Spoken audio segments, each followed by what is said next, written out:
buscar la manera de que ese espacio en la vida social que le corresponde a ese ser humano es tarea de nosotros, Y que papá y mamá. si mi hijo tiene discapacidad visual, los ojos de ese niño soy yo.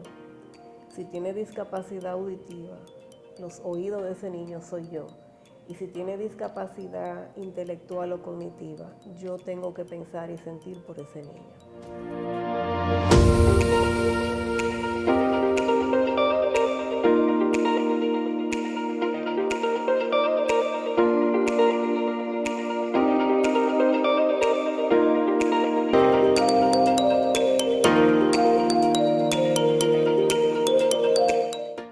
Muy buenas a todos, felices de estar aquí de nuevo en esta tercera entrega de Ampliando la Mirada. Para nosotros es un placer poder conectar con ustedes, no solo desde nuestra experiencia como profesionales, sino como madres también. Así es que Ampliando la Mirada es un espacio para precisamente sumar y encontrar puntos que enriquezcan tu vida como padres y como profesionales también en estos temas que, bueno, el día de hoy hablar de padres con hijos de necesidades educativas especiales es realmente una gran pregunta de qué hago con esa información. Daisy. Ana María Pellerano, buenas, mi nombre es Daisy Matos Pavonesa, encantada de otra entrega, otro miércoles con ustedes, como dijo Ana María, un tema que nos compete a ambas, como madres, como profesionales. Cuando ya usted tiene ese diagnóstico, ¿qué hacer? ¿Qué hago? ¿Qué hago, Ana María? Bueno, para mí este es un capítulo interesante, el que vamos a conversar hoy, porque tienen tres aristas. Tiene para mí una cuota de responsabilidad importante en términos de desde padre, desde mi posición de padre, como yo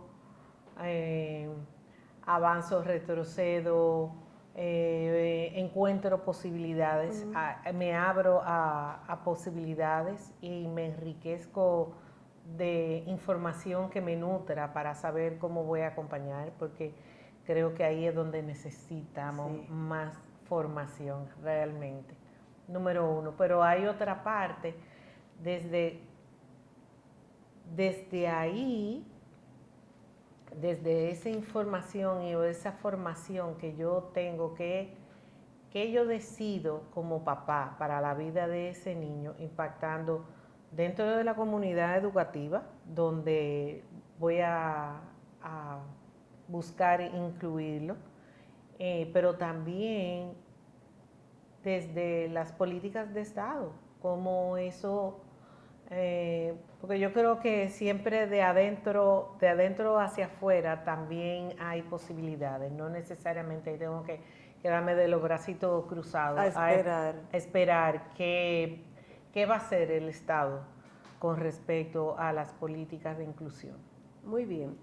Yo, en mi experiencia, yo tengo 3 hijos, 2 de los cuales, las 2 niñas tienen necesidades especiales, cada una indistinta, tienen un diagnóstico diferente. Yo pienso que el padre, la madre, debe empoderarse de ese diagnóstico. Claro, primero, tú como profesional sabes que viene la negación. ¿Por qué? No, él no es así, él va a aprender, él va a llegar. No hay medicina para eso, porque esas son todas lo que le viene a un padre es la salida más rápida. Exactamente. Entonces, una vez usted asumió como padre ese diagnóstico y usted entiende la realidad de su hijo, la condición de su hijo y las necesidades de su hijo, usted debe trabajar un plan de acción, pero comenzando con usted, qué yo quiero lograr de ese hijo, a dónde yo quiero que ese hijo llegue, cuáles impedimentos yo le voy a poner a ese hijo, qué yo le voy a facilitar a ese hijo, cómo va a ser el camino de ese hijo en la escolaridad, educación inicial, educación básica, va a llegar al liceo, va a llegar a la secundaria, se va a graduar, va a llegar a la universidad, hasta dónde yo voy a acompañar a mi hijo, hasta dónde yo quiero que ese niño o esa niña viva una vida lo más cercano a las condiciones normales. Sí, yo, bueno, dentro de la oportunidad que la vida me ha dado de acompañar, tanto como directora de un centro educativo que fue Retoños, caracterizado por la inclusión. Y la atención a la diversidad. Eso, o sea, eso fue desde el primer día que nosotros abrimos la clase, habían 7 niños y 2 eran Down. Que generalmente la comunidad entendía que nosotros éramos un centro de necesidades educativas. Solamente por esos 2. No, en sentido general, porque en la trascendencia de casi 20 años, pues el impacto de nosotros atrevernos a incluir, que prácticamente lo único que no tuvimos fueron niños con condición de ceguera, pues al haber un abanico tan amplio, no solamente los Down o no solamente tal cosa, sino un abanico bastante amplio, pues había una referencia. Y además de eso, pues bueno, hace una buena temporada los círculos de familia que se apoyan dentro de la comunidad de Best Body, pues también han estado acompañando a más adultos, que son donde se ve lo que no se hizo en temprana edad. Sí. Y por eso como que quiero traer desde eso que tú mencionas, cuando yo me apropio de ese diagnóstico, de esa condición, y digo, no, bueno, déjame ver hasta dónde nosotros, porque, óyeme, ahí no es solamente, hay hasta condiciones de salud.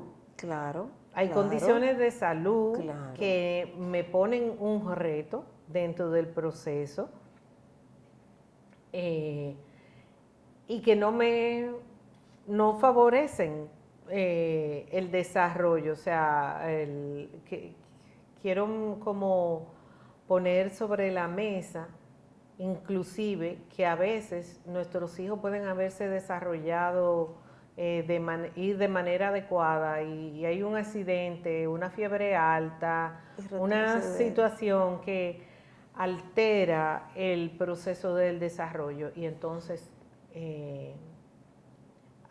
dejamos a veces pasar y no ponemos como, ok, ¿qué es lo que toca hacer ahora en el proceso? Y he visto gente de 50 años que no sabe tomar un transporte. Y wow, ya Uber tiene aplicaciones donde yo puedo hasta hacer un monitoreo. Entonces, ¿cómo se amplía la vida de ese ser humano cuando yo comienzo a verle posibilidades y no solamente que le dejo la vara del tamaño que se permite como la zona cómoda? Que está en mi zona de confort y que está aceptado y que ya se estableció que era hasta ahí. Mira, cuando yo vine al país de regreso, mi hija mayor tenía 15 y la chiquita tenía 10. Entonces, vamos al tema de la escolaridad.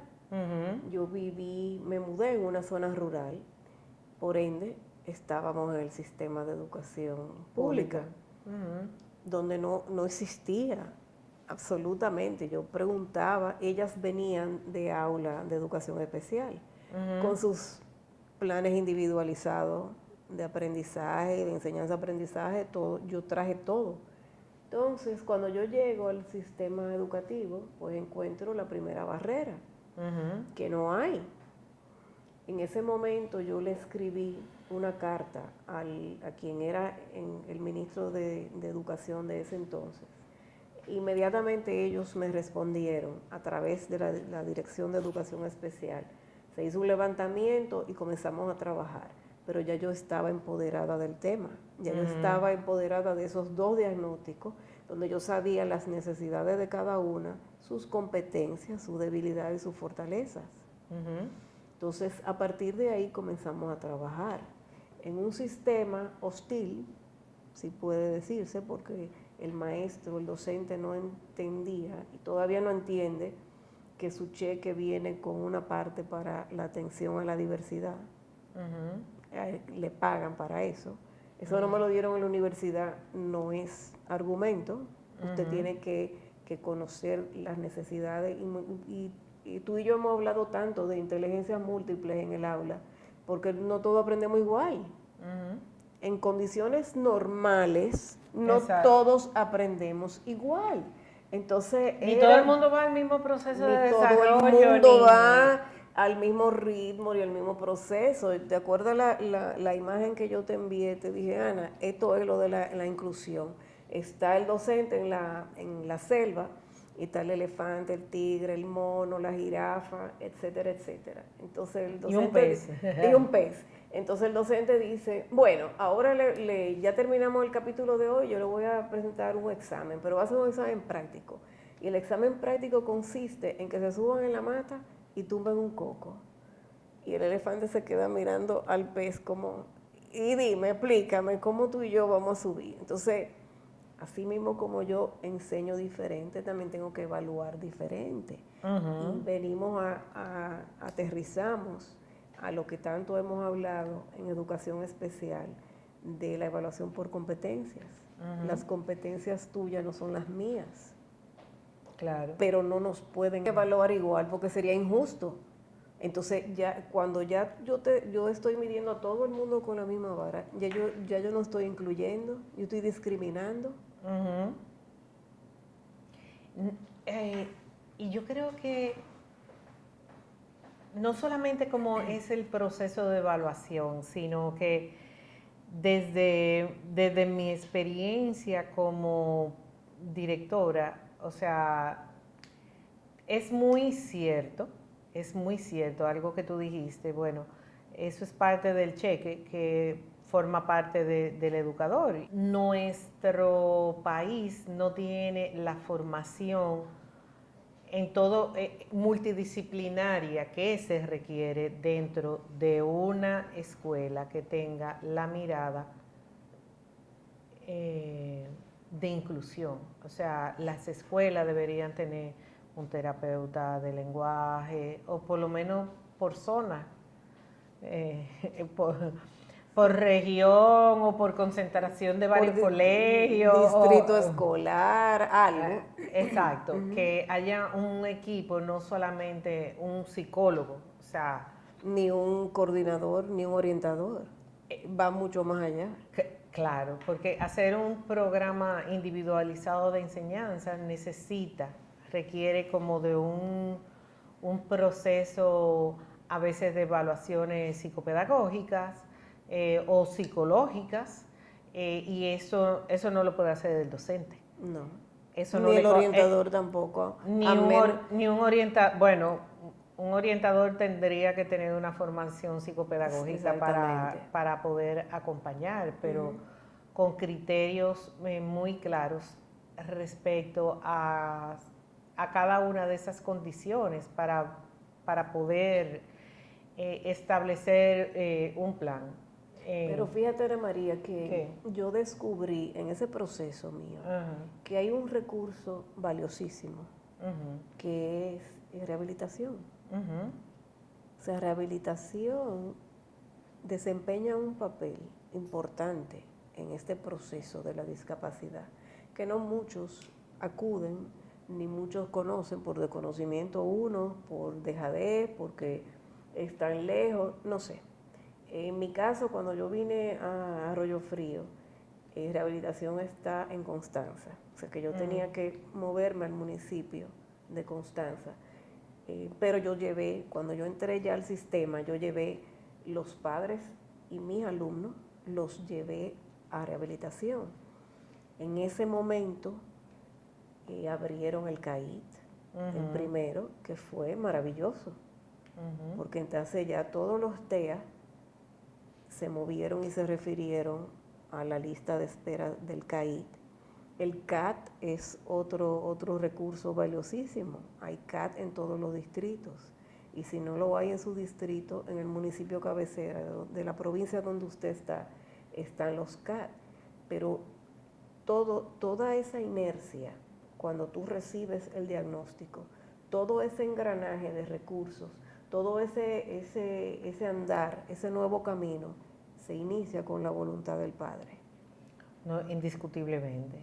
Indiscutiblemente, por eso es que yo decía, como de adentro hacia afuera, Sí, o sea, claro desde que lo sí. más pequeñito y la Claro parte que de los sí. padres, porque a veces los papás tienen unas expectativas negativas, sea por la experiencia de otras situaciones que vivieron alrededor, o porque piensan, o porque no se han informado lo suficiente, y entonces como si ya no hay más nada que hacer. O están sentados en su negación. O están sentados en su negación también. Y además que, déjame decirte, que ese es el camino más fácil. Sentarme en mi negación, porque yo tuve niños que me sacaron del aula de recursos, porque no es fácil.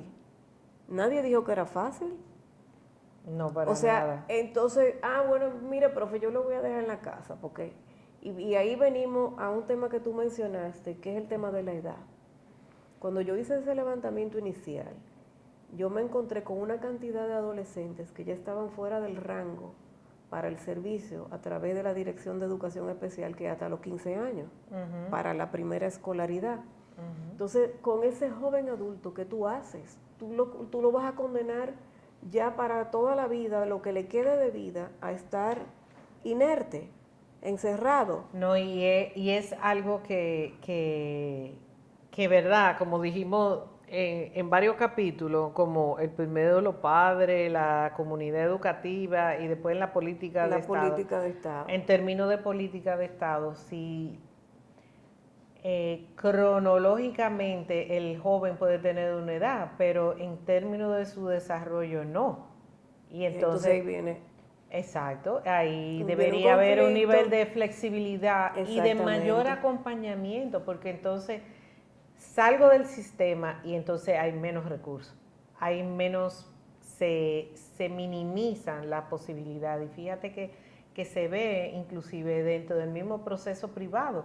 O sea, tú ves que hay mucho más preescolares que Pero al final, hacen inclusión, que bueno, que tienen condiciones de tal, que tal, pero en la medida de que ese niño va avanzando, que se te pueden inclusive complicar las situaciones en el acompañamiento o necesitar mucho más recursos para trabajar con él. Entonces comienza la deserción. Comienza lo de primaria a haber menos posibilidades de ofertas para ese servicio, y así sucesivamente hasta que llegan a bachillerato. Y en bachillerato hay todavía, o sea, es más espacios de necesidades especiales que de inclusión. O sea, Entonces, fíjate lo que pasa. es como que el que no llegó y se quedó atrás, se quedó atrás. Sí, pero fíjate lo que pasa, que yo lo encontré porque yo he pasado todas las modalidades como docente. Ahora yo estoy en la modalidad de adulto. Y me encuentro, oh sorpresa, que en esa modalidad de adulto, que son 2 veces a la semana, hay una cantidad de jóvenes adultos con necesidades especiales que no cumplieron los requisitos de la escolaridad regular del liceo, de bachillerato. Entonces, lo más fácil fue referirlos a ese subsistema de adultos 2 veces a la semana con unos contenidos minimizados. Y bueno, vamos a salir de ellos, vamos a darle título de bachiller. Pero en esencia tú no le estás dando nada. No. Absolutamente Si yo no estoy nada. apoyando, si yo no estoy apoyando Yo con no estoy cada una de las apoyando áreas de su desarrollo, absolutamente no estoy haciendo nada, nada. absolutamente nada. Entonces tú tienes un producto, un educando, un graduando que tiene supuestamente competencia y no tiene ninguna. Ujú. ¿Por qué? Porque no necesariamente, Ana María, es esos contenidos que yo tengo que enseñarle. Vamos a enseñarle un oficio para la vida. Claro. Por ejemplo, Ujú. si tú identificas ese muchacho, ese joven que tiene aptitudes para la agricultura, esas son sus competencias. Evalúalo. Habla con medio ambiente, usa los recursos que tú tienes en el entorno, porque tú sabes donde nosotros vivimos hay un instituto de medio ambiente, hay escuelas agrícolas, están los salesianos, muchísimos recursos que No, usted puede hay cantidad de cosas, que usted inclusive, puede usar. Y perdón, CONADIS, el Consejo Nacional para la Discapacidad.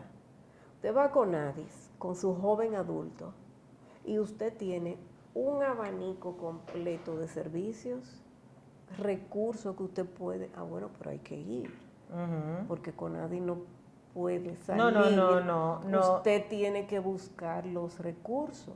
Entonces yo pienso, Ana María, que se rompió el eslabón de la comunicación. O sea, no está llegando. Los recursos, las ¿En qué? opciones de recursos no están llegando a quienes los necesitan. La búsqueda es difícil, Ana María. Yo lo viví porque yo tuve que salir a buscar yo. Pero tú tienes un padre en un entorno rural que probablemente no sabe leer ni escribir. ¿Quién tiene la responsabilidad? ¿El alcalde pedáneo? ¿La escuela? ¿La iglesia? ¿De quién es la responsabilidad? Porque ese padre lo que va a hacer es trancarlo.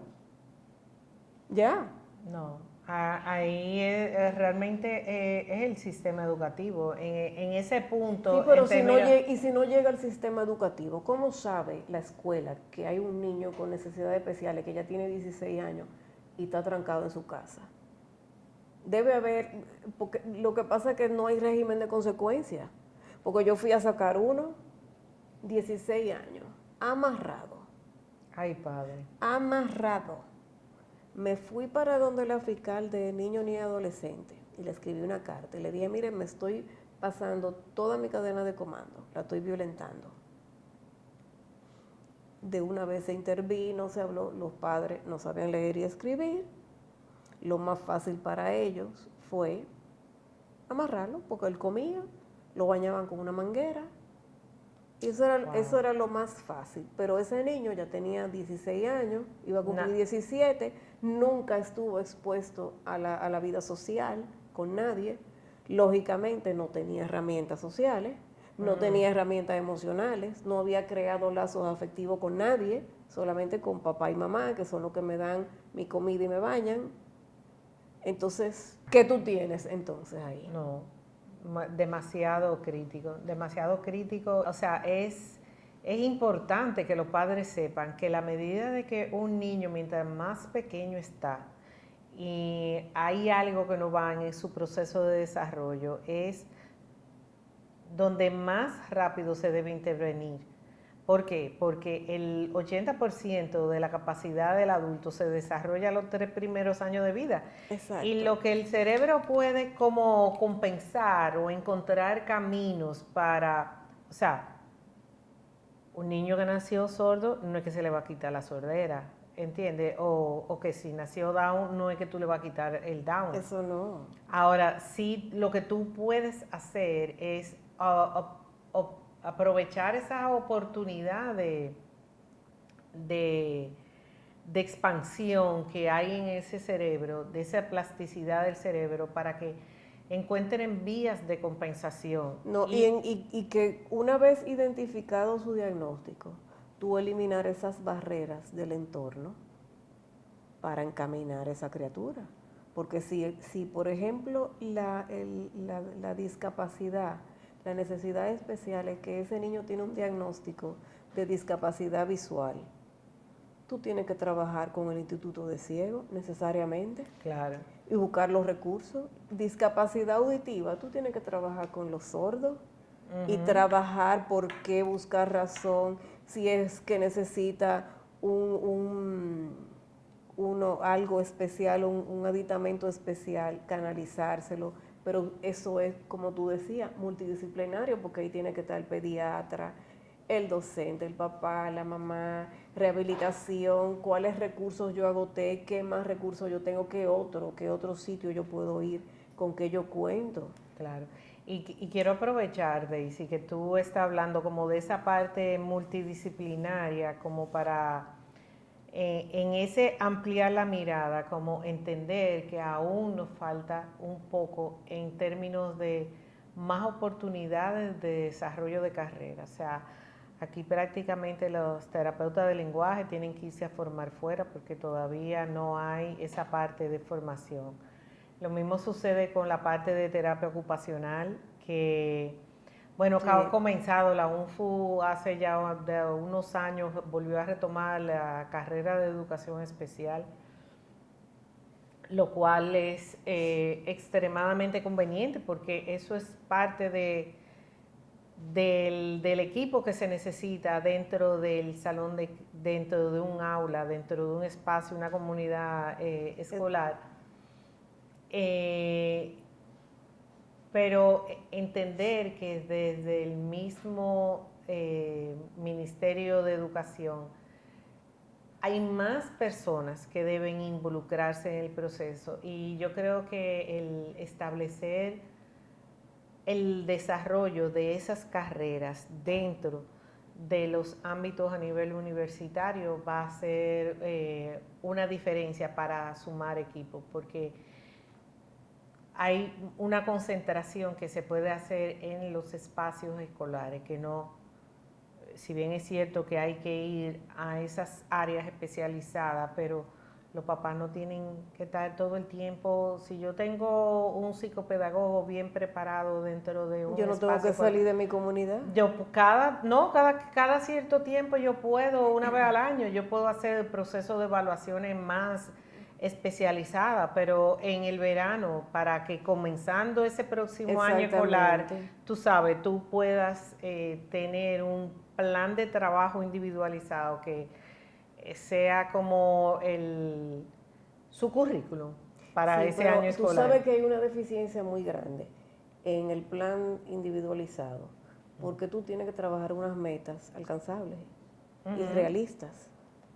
Pero para eso tú revisas cada 2 meses. Para eso, exactamente, pero para eso tú tienes ese equipo multidisciplinario consciente de su trabajo y de lo que está haciendo. Claro. O sea, yo no puedo tener un niño TEA con 0 comunicación verbal y ponerle en el plan individualizado que yo estimo que en 2 meses él va a hablar, porque eso no existe. No, pero para nada. O sea, yo tengo que comenzar con letra, después con sílaba, y eso es un proceso, que el proceso de un niño en condiciones normales fueron 6 meses, en ese niño probablemente van a ser 2 años.